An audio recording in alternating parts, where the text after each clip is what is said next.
Kanjeng Tumenggung. Lorandini, siapa yang menyuruhmu ke sini? Suara hati saya, Kanjeng.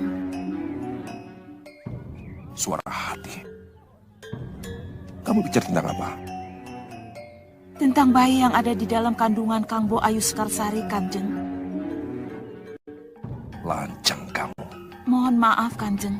Tapi saya punya saran agar kutuk Niwingit bisa dihindari. Aku tidak membutuhkan saranmu. Untuk menghindari kutukan. Pada suatu hari, Sang Tumenggung dilanda kecemasan yang mengguncang jiwa. Kutukan yang diceritakan oleh Nyi Wingit menghantui pikirannya tanpa henti. Salah satu selirnya, yang juga menjadi istri kesayangan Tumenggung, mulai menghasut, menambah gelombang ketakutan yang sudah mengerubungi benaknya. Ia mengusulkan jalan yang mengerikan, ketika bayi yang dikandung oleh Sekarwangi lahir, bayi itu harus dibuang. Awalnya, Sang Tumenggung menolak keras ide keji itu. Namun, setelah merenung dalam kesunyian malam, pikirannya mulai goyah, dan ia pun merancang cara untuk membujuk istrinya. Bayi yang ada di dalam perut istrimu akan menjadi sumber bencana. Ia akan membunuh bapaknya sendiri, mengawini ibunya sendiri, dan akan membuat bencana yang tidak akan ada habis-habisnya.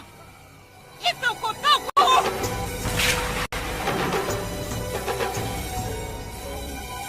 Kamu bicara mengenai calon penggantiku, Lorandini.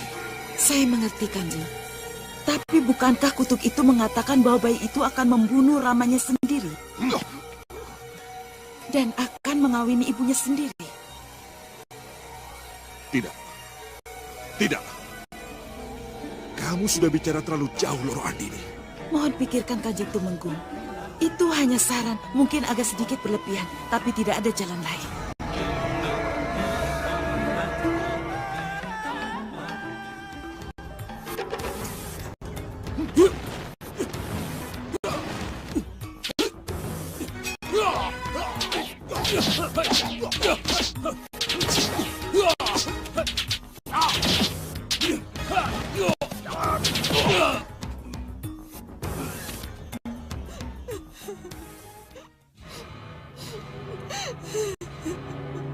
Kejam. Kejam sekali Ganda Tumenggung kalau kita harus membuang bayi yang tidak berdosa. Apa tidak ada jalan lain? Apa itu satu-satunya jalan keluar? Dengar, Dinda. Kalau bayi tidak dibuang, ia akan tinggal seatap dengan kita. Padahal bayi ini akan membunuh ramanya sendiri. Aku. Dan akan mengawini ibu kandungnya sendiri. Dinda Ayu Sekarsari. Kamu. Sudah bisa dibayangkan kebenaran dari kutukan itu, Dinda. Ini rencana untuk kita. Rencana untuk Katemunggungan. Bayangkan. Betapa ngeri dan memalukan rentetan kejadian yang akan menimpa kita. Lebih baik kita putuskan sekarang. Kita putuskan sebelum bayi lahir. Sebelum bayi meneguk air susumu. Sebelum cita kasih kita melekat kepadanya. Sebab, kalau kita sudah terlanjur mencintainya, sulit bagi kita untuk membuat satu keputusan. Iya, Kanda. Dinda mengerti. Tapi... Tidak ada jalan lain, Dinda. Tidak ada.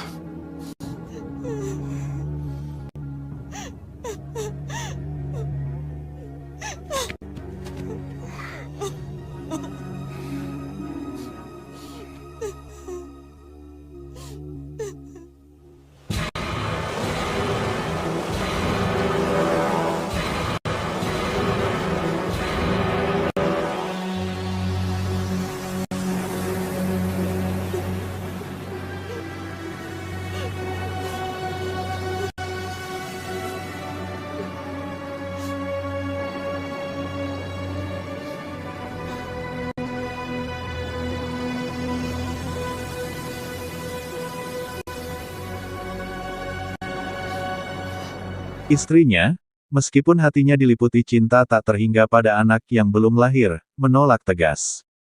Namun, bujuk rayu Sang Tumenggung yang halus, lengkap dengan janji bahwa ini adalah satu-satunya cara untuk menyelamatkan keluarga dan kerajaan dari kutukan mengerikan Nyi Wingit, membuat hatinya melembut. Dengan perasaan teriris, sang permaisuri akhirnya menyerah pada takdir kelam itu, merelakan anaknya yang belum lahir, meski batinnya tersiksa oleh rasa kehilangan yang begitu dalam.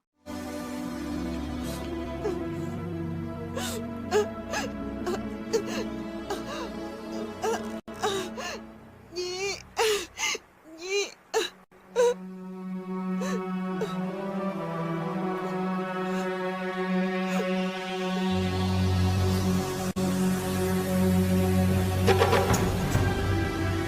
Mohon maaf Kanjeng Ratu. Apa pembuangan bayi ini kita biarkan saja? Apa tidak harus dicegah? Tidak, Cindomani. Kita tidak bisa ikut campur apa yang sudah jadi keputusan manusia. Kita hanya boleh melindungi. Biarlah semuanya berjalan seperti yang sudah disuratkan. Koco Benggolo, ikuti perjalanan Bira. Sendiko Dawu, Kanjeng Ratu.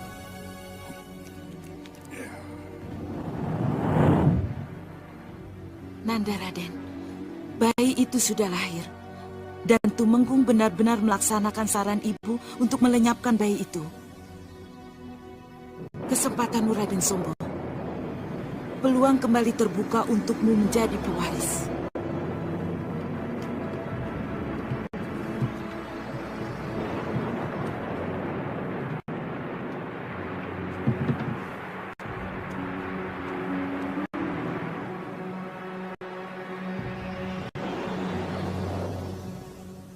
Mohon maaf Kanjeng Ratu. Ada apa lagi, Cindomani? Apa tidak sebaiknya bayi itu langsung kita amankan dan kita bawa ke keraton Kanjeng Ratu? Belum saatnya, Cindomani. Belum saatnya. Sudah kukatakan, yang bisa kita lakukan adalah melindunginya. Lihat, aku akan melindungi mereka dari hujan.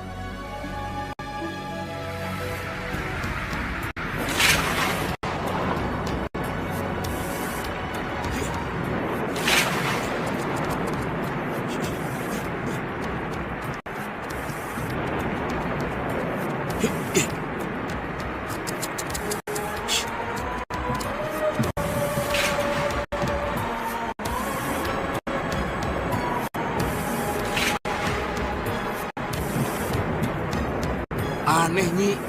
Seperti ada yang memayungi kita. Iya ya Ki. Ada apa ya? Tidak tahu, Nyi.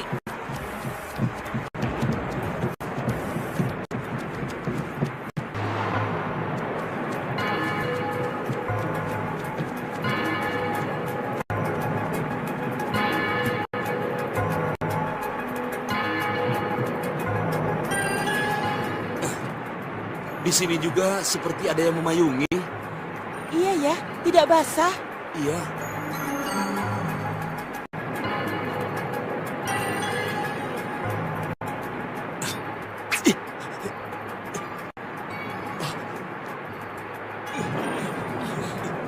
Ki. Ada apa? Aku tidak bisa melaksanakan titah Kanjeng Tumenggung. Kenapa? Aku tidak tega membunuh bayi yang tidak berdosa itu, Nyi. Aku tidak tega. Sebenarnya aku juga tidak tega, Ki. Tapi apa akibatnya kalau kita sampai tidak melaksanakan perintah? Harus ada jalan keluar. Harus ada. Jadi Aki sepakat untuk tidak membunuh bayi itu?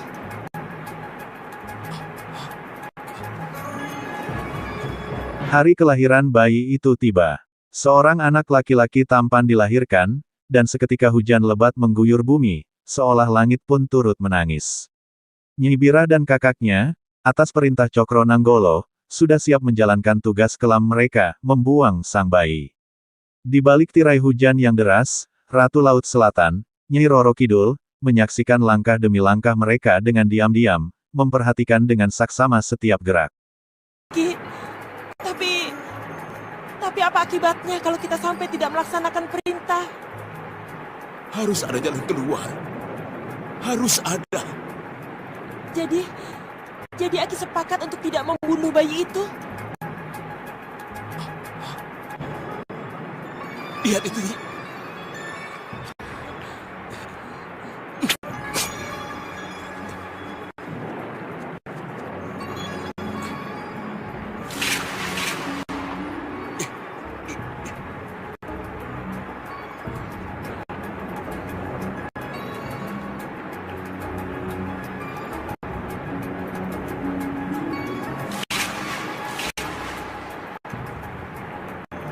Lihat ini.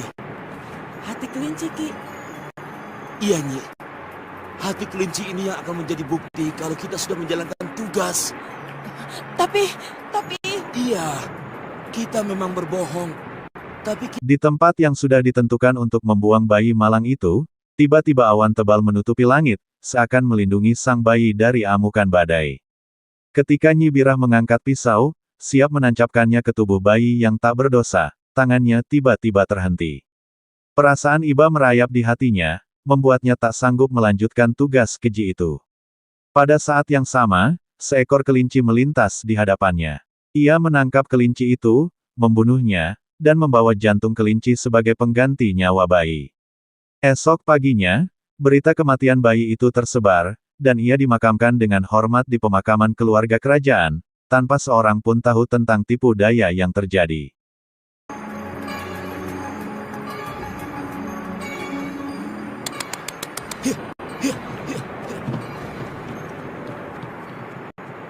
Keranjang bayi itu harus dipindahkan. Baik, Kanjeng Ratu. Cundomanik, biar aku saja yang melakukannya.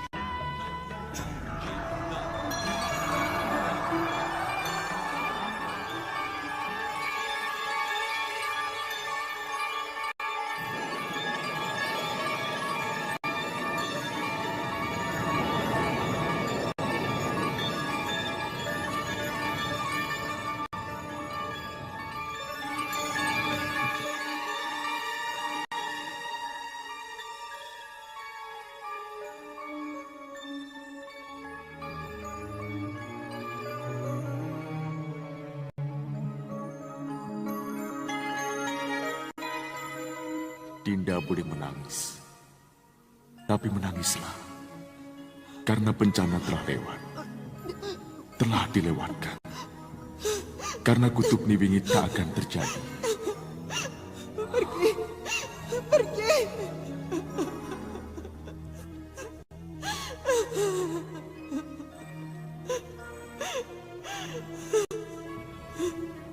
Semoga Cokronanggolo, semoga kutuk itu tidak akan terjadi seperti harapanmu. Semoga.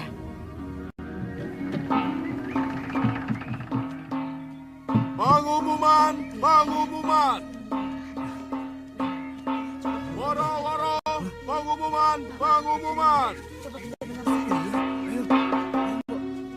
Waro-waro! Pengumuman! Pengumuman!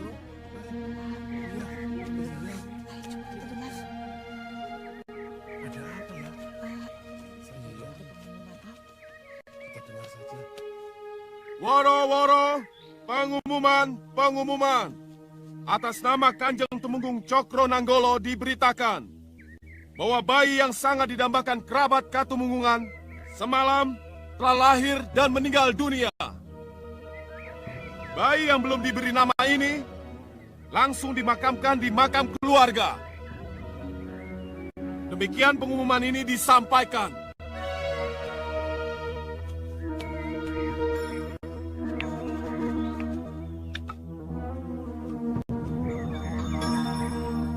Ingat, hanya kita yang tahu kalau bayi itu dibuang.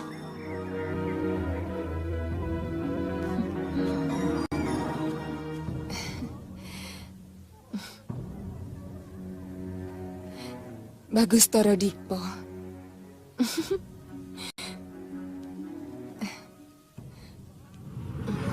Kembang Tanjung. Guru? Iya, ini aku gurumu. Guru sengaja mengikuti saya. Iya, aku Ngrogo Sukmo Kembang Tanjung. Jiwaku dan jiwamu sudah sangat dekat. Aku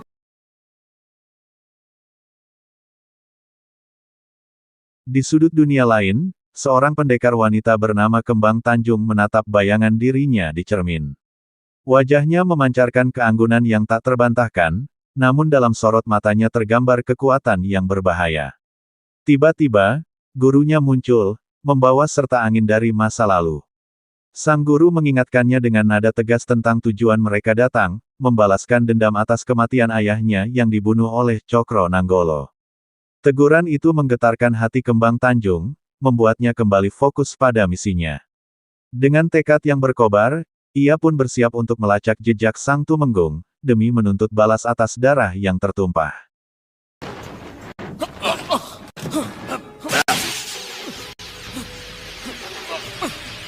Hai! Lepaskan aku! Hai!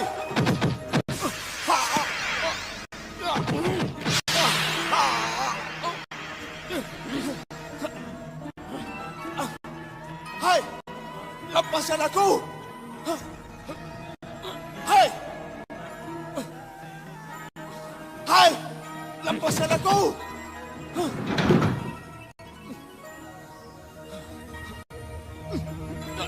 Hai! Apa ini?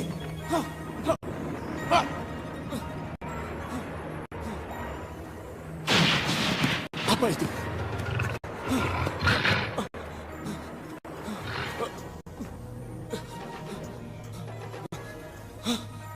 Buaya.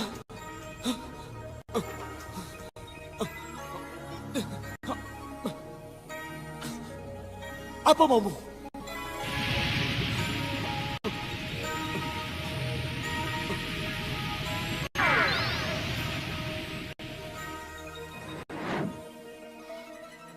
Lalu, adakah yang salah dengan saya?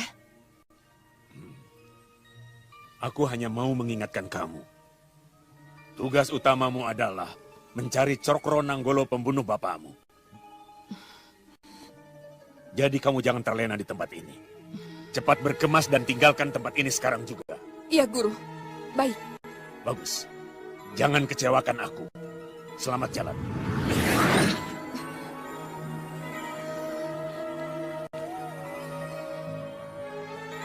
Iya, Guru. Iya. Tugas utamaku adalah mencari Cokro Nanggolo, pembunuh bapak saya.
Di tempat yang misterius, seorang pemuda terjebak dalam tubuh seekor buaya raksasa, tapi bukan sembarang buaya.